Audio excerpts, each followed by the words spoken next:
지영은 단지 순간의 스릴이라고 생각했어요. 그저 잠깐의 외로움을 달래고 싶었을 뿐이었죠. 그런데 그 일이 지금은 제 인생에서 가장 큰 후회로 남아 있습니다. 혹시 여러분도 이런 경험이 있으신가요? 한순간의 선택이 오랜 시간을 되돌리고 싶게 만든 저는 지금 어디로 가야 할지 모르겠습니다. 그저 벽을 바라보며 후회만 되뇌이고 있어요. 민수, 45살. 그와 저는 결혼한 지 7년이 되었고 5살 아들 민우와 함께 살아왔습니다. 처음 만났을 때는 친구의 소개로 가볍게 인사를 나눴고 서로에게 큰 기대는 없었어요. 그저 외롭지 않기 위해 함께 시간을 보내던 사이였죠. 하지만 이상하게도 시간은 우리를 가까이 묶어 주었고 조심스럽게 시작된 인연은 결국 부부라는 이름으로 이어졌습니다. 2년 뒤 우리는 결혼했고 아이가 태어났습니다. 그때까지만 해도 모든 게 잘 흘러가고 있었어요. 민수는 카카오에서 소프트웨어 엔지니어로, 저는 보험회사에서 영업직으로 일하며 바쁘게 살았죠. 일상은 바쁘고 고단했지만 가족이라는 울타리 안에서 우리는 웃고 있었어요. 하지만 모든 건 5개월 전부터 무너지기 시작했습니다. 민수가 회사에서 승진하게 되면서 일이 2배로 많아졌고 그는 점점 더 늦게 퇴근하고 더 피곤한 얼굴로 집에 들어왔습니다. 그가 말없이 방에 들어가고 나면 저는 텅 빈 식탁을 바라봤어요. 애써 요리를 준비했지만 그는 피곤하다는 말만 남긴 채 소파로 향했죠. 이런 날들이 반복되자 저는 더 이상 말을 꺼낼 수 없었습니다. 그의 무관심은 점점 더 깊어졌고 결국 저는 외로움에 무너지고 말았어요. 그 무렵 제 업무상 중요한 고객이 있었어요. 재호, 48, 핀테크 회사를 운영하고 있는 CEO였습니다.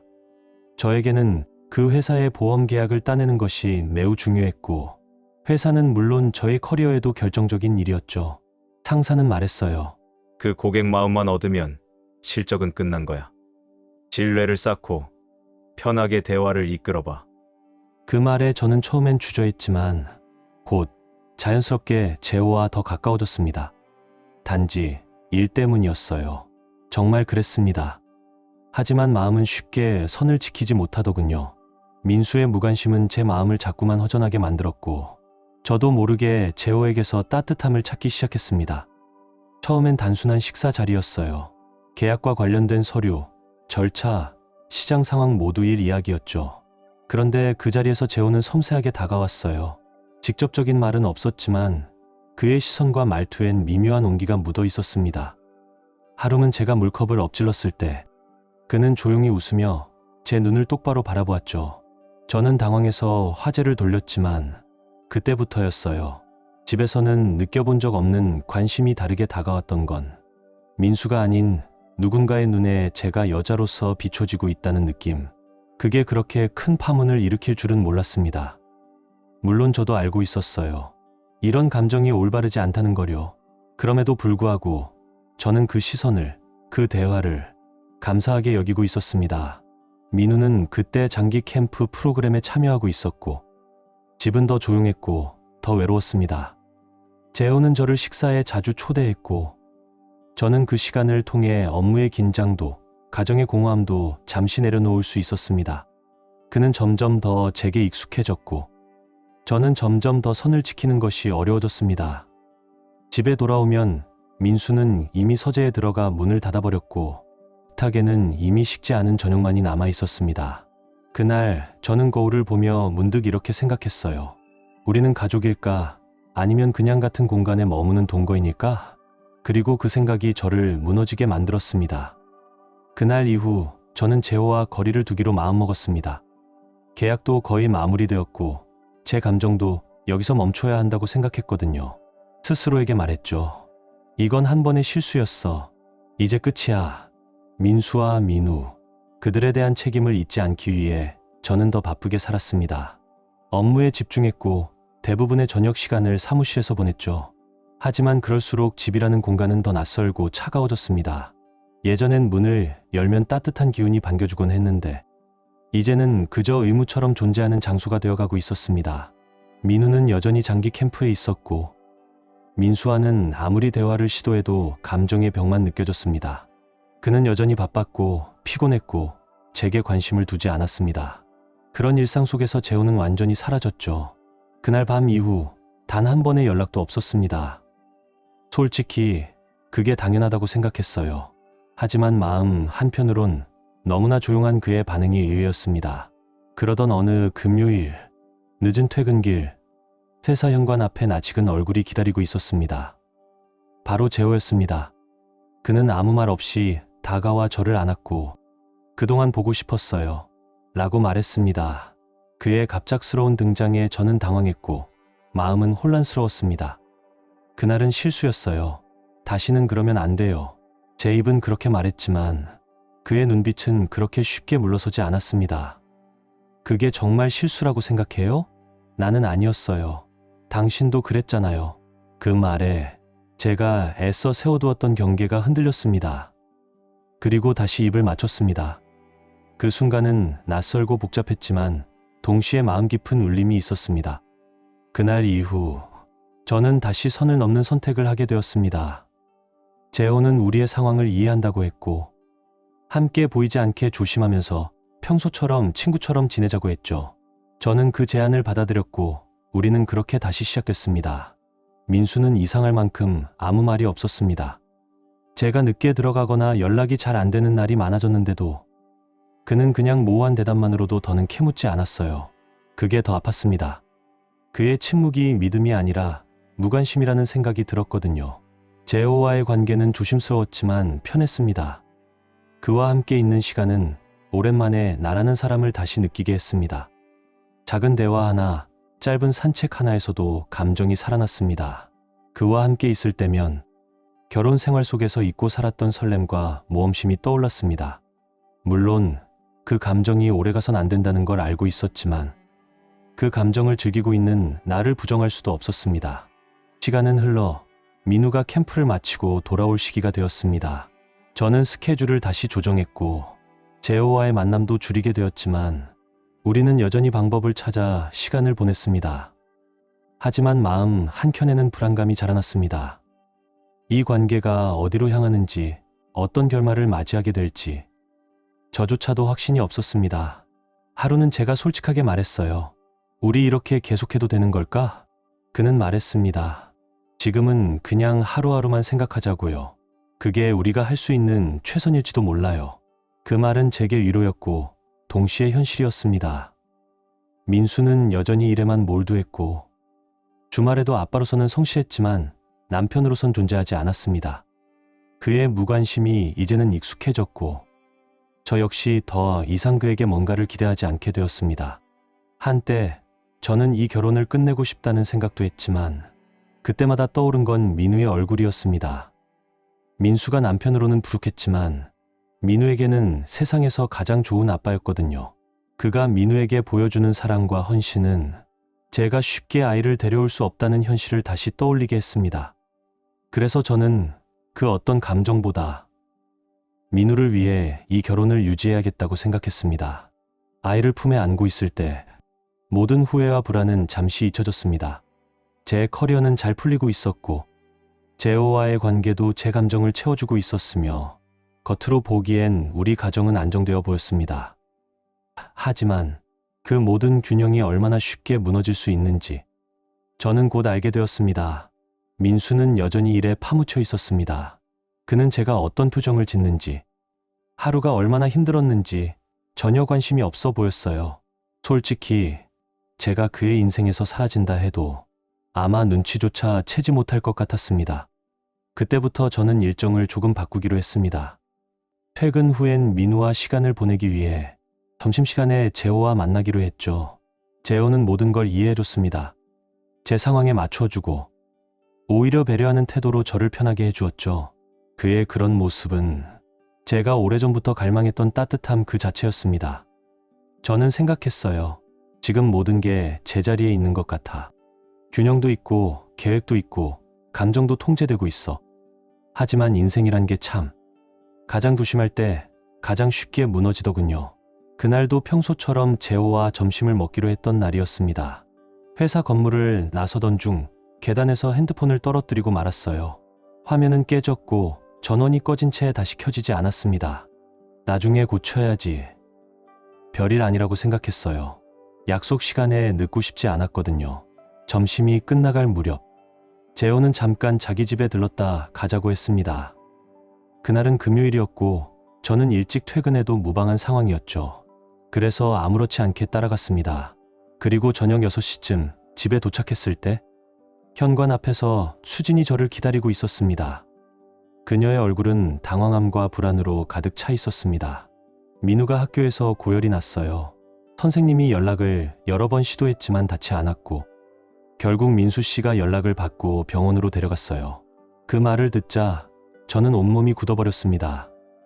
떨어진 핸드폰, 꺼진 전원, 그리고 제가 없었던 그 몇 시간 동안 아이에게 무슨 일이 있었던 겁니다. 숨이 턱 막힌 채로 병원으로 달려갔습니다. 병실 문을 열자 민수가 민우의 손을 잡고 앉아 있었습니다. 아이의 얼굴은 조금 창백했지만 다행히 웃고 있었습니다. 민수는 고개를 돌려 저를 봤지만 아무 말도 하지 않았습니다. 어디에 있었냐고 묻지도 않았고 전화 안 받은 이유도 따지지 않았습니다. 의사는 말했어요. 다행히 심각한 상태는 아닙니다. 독감이지만 곧 퇴원할 수 있습니다. 그 말을 듣고 나서야 저는 안도의 숨을 내쉴 수 있었습니다. 집으로 돌아오는 길, 민수는 말없이 운전했고 저도 아무 말도 하지 않았습니다. 그 침묵 속에서 무언가가 서서히 무너지고 있는 게 느껴졌어요. 집에 도착하자마자 저는 민우에게 밥을 먹이고 아이를 재우고 나서야 다시 숨을 돌릴 수 있었습니다. 그리고 그제야 생각이 났죠.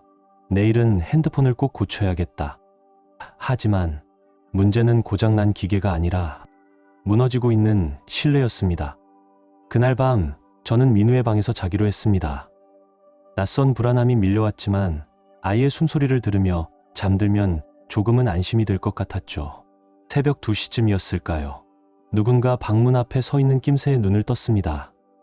어두운 실루엣 순간 놀랐지만 그가 민수라는 걸 알아보자 안도의 숨이 나왔습니다. 민수는 여전히 작업복을 입고 있었고 조용히 말했죠. 지금 막 왔어. 민우 괜찮은지 보고 자려고. 저는 그저 고개만 끄덕였습니다.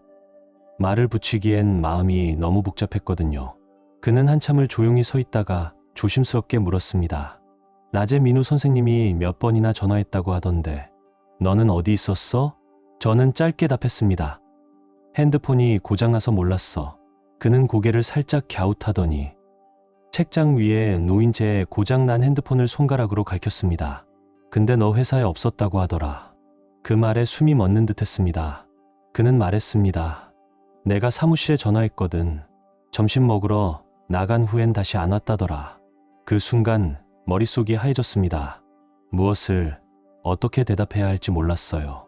민우 걱정에 정신이 없었다는 말도 일이 있었다는 말도 모두 핑계로 들릴 것 같았습니다.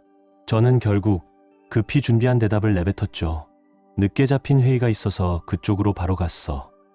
하지만 민수의 얼굴은 감정이 익히지 않았습니다. 그가 믿는지 아니면 이미 모든 걸 알아차린 건지 알 수가 없었습니다. 그는 말없이 자리를 떴고 저는 민우 곁에 더 가까이 붙었습니다. 괜히 아이의 이마를 쓰다듬고 이불을 다시 덮어주면서 마음을 진정시키려 했죠. 다음 날 아침 민수는 제게 조용히 말했습니다. 어제 내 사무실에 들렀었어. 은행 서류에 내 서명이 필요해서. 저는 또다시 같은 핑계를 댔습니다. 늦은 외근이었다고, 잠깐 회의가 있었다고. 그는 아무 말 없이 고개를 끄덕였지만 돌아서기 전 이렇게 말했습니다. 난 너를 믿어. 그 말은 칼날처럼 가슴 깊숙이 파고들었습니다. 그 순간 저는 무너졌습니다. 욕실에 들어가 샤워기를 틀었지만 물줄기 아래에서 멈출 수 없던 건 눈물이었습니다. 민수가 완벽한 남편은 아니었습니다. 그의 무관심, 침묵, 외면, 분명 저를 외롭게 만들었죠. 하지만 저 역시 충실한 아내는 아니었습니다. 그의 믿음이라는 말 앞에서 저는 부끄러움과 죄책감에 고개를 들 수 없었습니다. 그는 아무 말도 하지 않았지만 이미 알고 있었을지도 모릅니다. 그 침묵이 저를 더 무너뜨렸어요. 이제 선택의 기로에 섰습니다. 모든 걸 고백하고 재호와의 관계를 끝내는 것. 아니면 재호와의 관계만 정리하고 민수에게는 아무 말 없이 살아가는 것. 하지만 두 가지 선택 모두 누군가를 잃는 길이었습니다. 재호는 좋은 사람이었어요. 언제나 친절했고 배려심 깊었죠. 하지만 저는 알고 있었습니다. 그와의 관계에는 미래가 없다는 거요. 민우를 두고 민수를 등지고 그를 선택할 수는 없었습니다. 결국 저는 결심했습니다. 재호와의 관계를 끝내기로. 주말이 끝나기 전 한 번만 더 만나서 마지막 인사를 전하자고 생각했습니다. 하지만 인생은 늘 제가 준비되기 전에 다음 장면을 꺼내 들더군요. 토요일, 민우와 하루를 보내기로 한 날이었고 민수는 평소처럼 일하러 나갔을 거라 생각했습니다. 그런데 그날따라 민수는 하루 종일 집에 있었습니다. 그 갑작스러운 변화는 저에게 섬뜩한 예감으로 다가왔습니다. 하지만 그건 죄책감 때문일 거라고 스스로를 속이며 무시하려 했습니다. 민우는 수진과 함께 공원에 나가 있었고 민수와 저는 거실에 단둘이 마주 앉게 되었습니다. 그는 조용한 목소리로 말했습니다. 우린 대화가 필요해.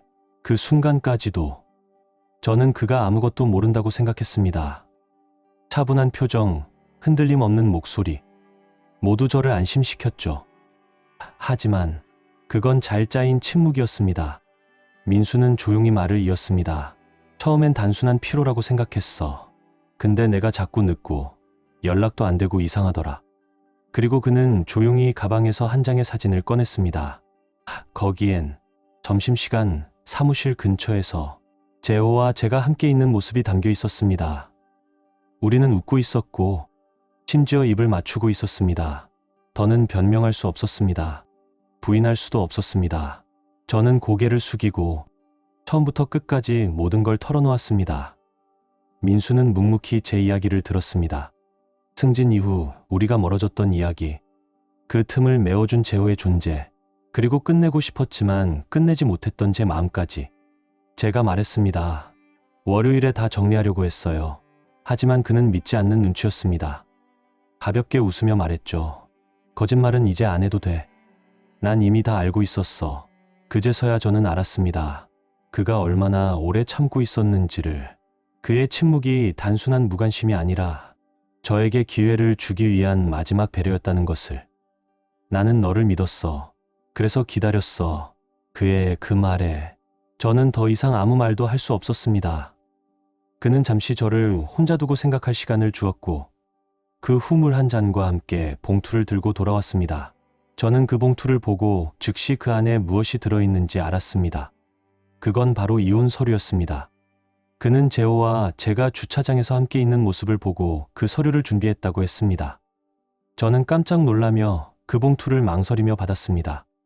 제 예상대로 그 서류는 이혼 서류였고 그는 민우의 양육권을 요구하고 있었습니다.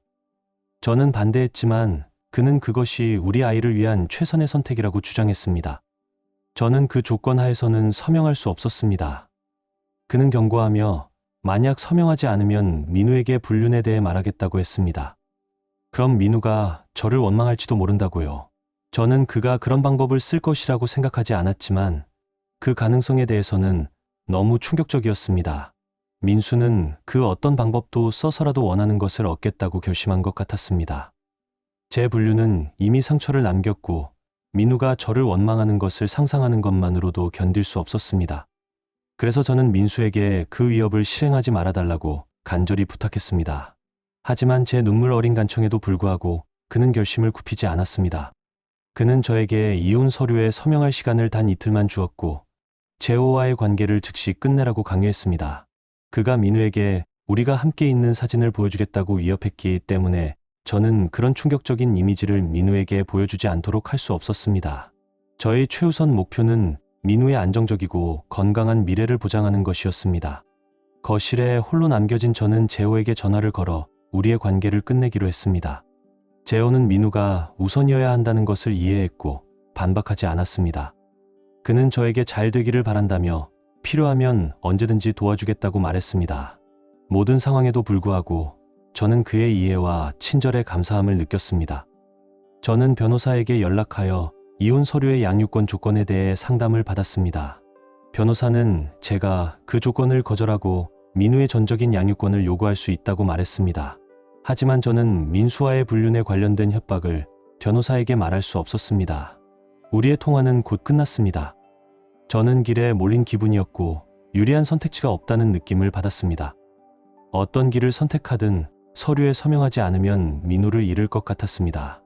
불륜이 드러나면 민우가 저를 영원히 원망할 수 있겠고, 아니면 서명하고 그를 아빠와 함께 있게 하여 그에게 가혹한 진실을 숨길 수 있겠다고 생각했습니다. 저는 후자를 선택했습니다. 서류에 서명했습니다. 민우와 떨어지는 것은 견딜 수 있지만 그가 저를 미워하는 상상은 도저히 할 수 없었습니다. 그가 나중에라도 나를 기억해 주기를 바랐습니다. 민수는 제가 이혼 서류에 서명한 후 만족하는 모습이었습니다. 그는 민우에게 내가 떠날 이유를 설명할 시간을 일주일 주었고, 저는 이 상황이 민수가 나를 벌주기 위한 방법이라고 느꼈습니다. 저는 항상 민우를 위한 이유로 이혼을 생각하지 않았지만 이제는 그와 헤어지는 것 외에는 선택의 여지가 없었습니다. 민우에게 내가 떠난다고 말하는 것은 제 인생에서 가장 고통스러운 경험이었습니다. 우리의 대화 중에 민우의 눈물은 저를 또한 울리게 했고, 지금도 그것을 생각하면 가슴이 아픕니다. 저는 그에게 아빠가 잘 돌봐줄 거고 곧 다시 만날 수 있을 거라고 설명하려 했습니다. 그의 눈에서 보이는 상처는 거의 참을 수 없었지만 저는 그를 위해 강해지려고 했습니다. 저는 그 주 동안 민우와 함께한 모든 순간을 소중히 여겼습니다. 금요일, 민우를 학교에 데려다 주면서 저는 그가 돌아왔을 때 집에 없을 것이라고 말했습니다. 민우는 다시 울었고 저는 그를 안으며 우리는 곧 다시 만날 것이라고 약속했습니다. 민수는 그 주 동안 우리의 모습을 지켜보았습니다. 저는 그의 결정이 바뀌기를 비밀리에 바랐지만 그는 변하지 않았습니다. 저는 이사를 위한 준비를 했고 회사에서 제공한 아파트로 이사할 계획을 세웠습니다. 우리 집을 떠날 때 민수는 아무런 감정 없이 거기 있었습니다. 그의 무관심은 분명했습니다. 그는 제가 서명한 이혼 서류에 대해 말하며 이제 모든 것은 그의 변호사가 처리할 것이라고 말했습니다. 저는 그냥 고개를 끄덕였습니다. 민수에게 민우를 잘 돌봐달라고 부탁하며 제 행동에 대해 사과했습니다. 그는 민우를 잘 돌볼 것이고 내가 걱정할 필요 없다고 말했습니다. 그렇게 저는 집을 떠났고 더 이상 아무 말도 하지 않았습니다. 이 사건이 일어난 지 한 달이 넘었고 이혼은 여전히 진행 중입니다. 변호사들은 이혼이 곧 해결될 것이라고 확신했습니다. 서로 동의하지 않는 점이 없으니까요. 저는 회사에서 제공한 아파트로 이사했으며 다른 곳을 찾을 에너지가 없었습니다. 민수는 저에게 민우와 3번 연락할 수 있도록 허락해 주었습니다. 저는 그리워서 너무 아프지만 그가 잘 돌봄을 받고 있다는 사실에 위로를 느끼고 있습니다. 민수는 항상 훌륭한 아빠였고 민우에게 계속 그럴 것이라 확신했습니다. 민우는 아빠가 이제 일찍 집에 돌아와 많은 시간을 함께 보내고 있다고 말했습니다. 이것은 제게 씁쓸한 감정을 안겨주었습니다. 이 변화가 제가 그곳에 있을 때 일어났다면 아마 상황이 달라졌을지도 모른다고 생각하게 되었습니다. 저는 제 불륜이 제 잘못이라는 것을 알고 있지만 그가 저와 민우와 함께 있을 때 그런 노력을 하지 않았다는 것이 여전히 아픕니다. 이제는 일을 하는 것이 제 주요 목표가 되었습니다. 그것이 제 하루를 채워주는 유일한 활동이기 때문입니다. 마지막으로 민수와 대화한 후 저는 재호에게 연락하지 않았고 그는 저에게도 연락하지 않았습니다. 그 점이 다행이었습니다. 민우와 떨어져 있는 지금 재호와의 관계를 계속 이어갈 수 있었을지 의문입니다. 불륜에 대한 후회는 제 마음속에 계속해서 무거운 짐처럼 남아 있습니다. 저는 그가 제게 너무나 좋은 사람이라서 그와의 관계를 시작하지 않았으면 좋았을 걸 하고 자주 생각합니다. 조금만 더 참았더라면, 민수를 배신하지 않았다면 지금도 민우와 함께 살 수 있었을 텐데요. 시간이 지나면서 민수가 우리의 관계에 더 많은 관심을 가질 수 있었을지도 모릅니다. 이제 민수와의 이혼이 공식적으로 완료되었습니다. 변호사가 민수에게서 무엇을 원하냐고 물었을 때 저는 그의 자산에 대한 어떤 요구도 하지 않았습니다. 저에게 진정으로 원하는 것은 민우였고 그것이 불가능함으로 다른 것은 아무 의미가 없었습니다. 어느 날 민우는 아침에 수진이의 아빠와 함께 아침을 먹고 있는 모습을 보았다고 했습니다. 그녀는 이제 30 초반이며 예전부터 우리 가족을 도와주던 사람이었습니다. 그 말을 들었을 때 저는 놀랐지만 그 이후 두 사람이 가까워졌다는 이야기를 들었습니다. 민수가 쉽게 새로운 사람과 관계를 시작한 모습을 보면서 저는 의아해했지만 그 후 제 행동이 우리의 결혼을 끝나게 만든 것이라는 사실을 깨닫고 저는 그를 판단할 자격이 없다는 것을 알았습니다. 그럼에도 불구하고 그 사실은 여전히 아팠습니다. 저는 민우에게 그저 수진이 무엇인가를 가지러 갔을 것이라고 말하며 안심시켰습니다. 민수가 우리의 분리 중 민우를 이용하려 했음에도 불구하고 저는 그런 전술을 쓰지 않기로 결심했습니다. 저는 민우를 이용해 민수에게 복수하지 않겠다고 다짐했습니다. 그저 민우와 언제든지 대화할 수 있다는 것에 감사할 뿐이었습니다. 수진은 민우의 부탁으로 저에게 전화를 걸어주었고 저는 그것에 감사했습니다. 아마 그녀는 민수와의 관계에 대해 죄책감을 느꼈을지도 모르지만 저는 그가 민우와 대화할 수 있게 해준 것에 대해 여전히 고마웠습니다. 저는 또한 주말마다 민우와 함께 시간을 보낼 수 있었고 그것이 제 삶에서 가장 소중한 시간이 되었습니다. 민우는 저에게 모든 일을 자세히 이야기해주며 제 삶에서 빠진 부분이 없도록 했습니다. 불륜을 시작한 것에 대한 후회는 여전히 남아 있었고 특히 민우를 민수의 집에 데려다주고 나서 그 후회가 더욱 깊었습니다. 그 집은 이제 제 것도 아니었고 예전에 제 집이었기 때문입니다. 마지막 업데이트 이후 1년이 지났고 민우는 최근 6번째 생일을 맞이했습니다. 그는 우리 삶의 변화에 놀라울 정도로 잘 적응했습니다. 제가 집을 떠난 지 약 6개월 후 민우는 저를 떠날 때 더 이상 울지 않았습니다. 이제 그는 제가 그를 학교에 데려다 줄 때 웃기만 하고 그 모습은 우리의 관계 변화에 대한 씁쓸한 상기였습니다. 그가 더 이상 울지 않는 것을 보며 어느 정도 위안이 되었지만 여전히 그가 저를 그리워하는지 궁금해졌습니다. 최근 민수가 수진과 진지한 관계를 시작했으며 약혼 소식까지 들려왔습니다. 그들은 천천히 서로를 알아가며 결혼을 준비하고 있다고 합니다. 그 소식은 아직도 낯설게 느껴졌지만 시간이 모든 걸 바꾸었다는 걸 인정할 수밖에 없었습니다.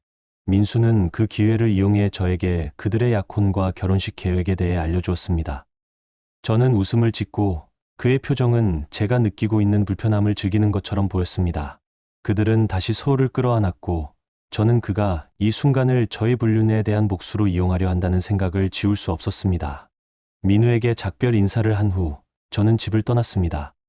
저는 제게 아무런 판단 없이 지원과 공감을 보내준 모든 분들에게 감사하고 싶습니다. 비록 저는 여러분을 개인적으로 알지 못하지만 여러분의 친절은 이 힘든 시기에 저에게 큰 위안이 되었습니다.